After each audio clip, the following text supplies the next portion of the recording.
The rain picked up quickly overnight, Yes. and Ben, we're now seeing some widespread flooding. And the problem is it rained over the same areas for hours. I mean, Yeah. it picked up, but it stayed intense there, and that's what caused those totals that we showed you in the last half hour there of over a foot of rain. Big problems with people out on the roadways. We've actually had 2 life-saving rescues where people were trapped in trucks. One actually submerged and went underwater. Here on Bankins Road, looking north, and even though the water is as high as it is, there's still vehicles trying to come through the water, which can be very dangerous. Like the man who was in the white pickup truck, who deputies say could have lost his life. It's a water crossing here, and he realized it was getting too deep, but water's so powerful by the time he realized that he put it in reverse, and the water carried the truck sideways into the ditch. He was rescued just in time. Maxine Cousins saw it happen. This man's truck's going underwater, and I just happened to go out, and I seen it. And it's horrifying watching something like that. You can't stop. And that's why I try to tell people, don't go down the road. It's a meaning for don't turn around, don't drown. You know, when I was here earlier today around noon, I made note of how deep the water was on this mailbox. And even though I am standing here in the rain, it does look like the water is about the same as it was at noon, which would be about 6 hours ago. Earlier this morning, where this truck was, still stranded this morning, and in just the minutes we've been here, the water's already risen to past those truck's tires. What were you thinking when you saw all of the water kind of coming through your home? All I was thinking about getting my kids to safety, and all of the damage that I had to restore, things of that nature. Because you can actually see where they busted on the bottom side of the door. It's just stuff that it can't be replaced. A bunch of her baby pictures and stuff like that. It's just something that, you know, you lost, you'll never get back.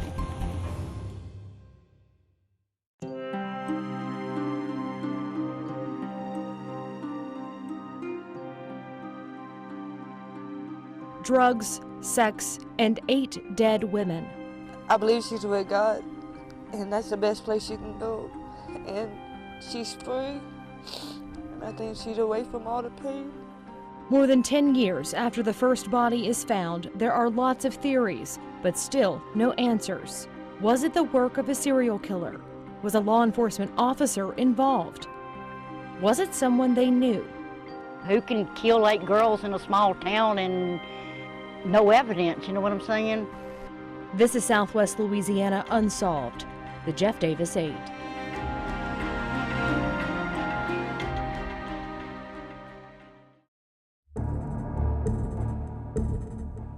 For the past several years, a program through the district attorney's office let some defendants pay their way out of community service by purchasing toys and gift cards.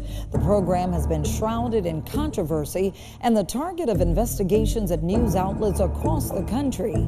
At issue, allegations of poor record keeping, complaints of internal theft, even the moral question of, is it fair for some to pay their way out of something others cannot afford?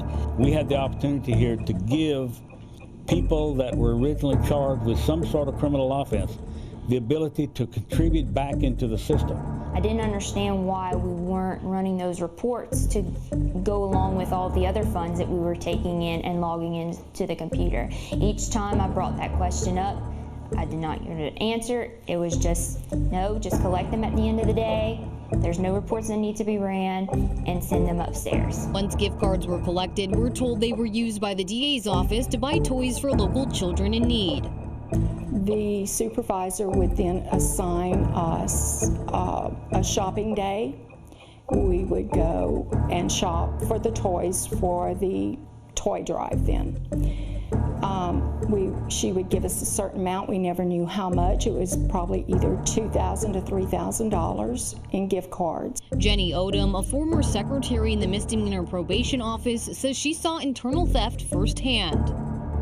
While I was on the way out with the other gift card she gave to me to purchase toys, asked me to purchase a boy's scarf, hat, glove set, and a girl's.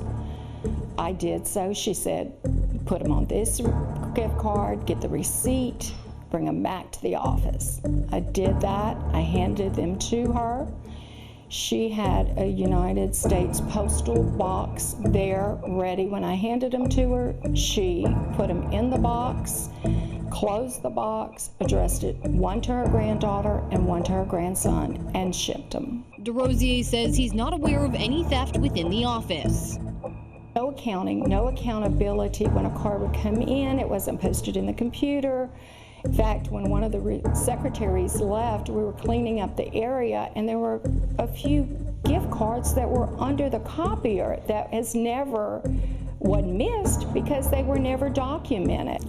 Well, obviously, if the gift cards are on the first floor and I'm on the 8th floor, I cannot verify that any gift cards were stolen, not stolen, used, not used. Calcasieu judges say they will no longer allow criminal defendants to participate in the program, saying in a letter to DeRosier, quote, "The court has discussed the matter and agreed not to allow gift cards to be substituted to any degree for court-ordered community service." As of January 2019, DeRosier says the foundation stopped accepting gift cards. Going forward, he says the pretrial diversion program will be run much differently, completely changing where the money is donated.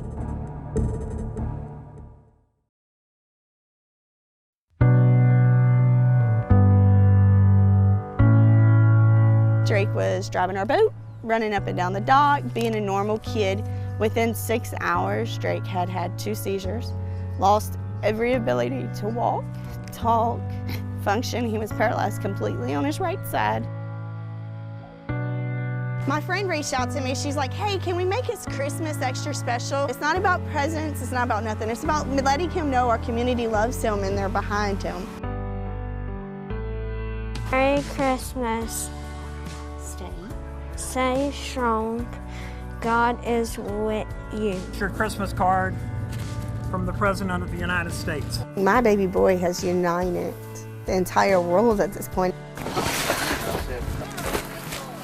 Another Nerf weapon. We had a soldier, he sent us a crucifix and he said, "I've worn this since I was 19 years old. It is battle tested and proven, and I want to give it to Drake for his battle." What do you think about that? I don't really know. I, Drake Wibidow, Do solemnly swear do solemnly swear to support and defend. to support and defend, So help me God. so help me God. I'm getting people's phone numbers from California. "Hey, you can call me and cry anytime you want," or "No, we're praying for you." And that means the most to me because they're supporting us without even knowing us. You are so loved.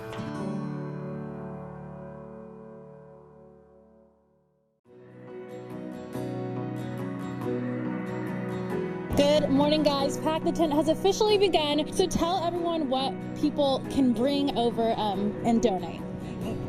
First, food items. We're always looking for food items. We're also looking for cleaning supplies. We need to keep our building clean and everything up to par. And personal care items. Anything that you would use at home. Soap, toothpaste, toothbrushes, gloves, and mittens. And why are these things so important for the community to come in and donate? What are they going to be used for? They're going to be used for the people that we serve. Okay, an average day for us is somewhere between 275 and 300 individuals. It's so easy, you guys. You don't even have to get out of your car. We come straight to you. We have some volunteers getting some items out of cars right now. Bring this around. So once the items are in the cart, they kind of take it inside. So see, we have plenty of our volunteers here, plenty of our KPLC team. It's very simple, guys. Again, you have 3 hours to come through and donate some items. One can really does make a difference. You can bring anything that your heart desires. All of the food is going to be stored in this room, which is currently being filled. But you guys, please come out. Well, you have something to share with Miss Pearl? Yes, we do, Ms. Pearl. On behalf of the Home Furniture family, we would like to present you with a check in the amount of $5,000. Miss Pearl, go. We have a donation of $5,000. That is awesome. Hey, this topped it way over. I was so pleased with today's activities, with the amount of donations and what have you. The shelves are full. Every shelf, every place is full. But I had no idea that this was coming also. You help make life better for those in need for the next year. We asked you to pack the tent at Abraham's Tent, and again, Southwest Louisiana delivered. Take a look at it now. There isn't an empty space in here, all right? The annual Pack the Tent event has stocked the pantry, some items even touching the ceiling. We're stocked for the year. We can serve our meals without being concerned about making these type of purchases or cutting back on this or cutting back on that. From 6 a.m. to 7 p.m., car after car pulled up, dropped off donations, and gave back to their community. I want them to know that we are grateful and we thank each other. We can't do this without them. In our fast-paced world, it's easy to get caught up in our own lives. But if we slow down for just one day to come together, we can count on the people of Southwest Louisiana to help each other.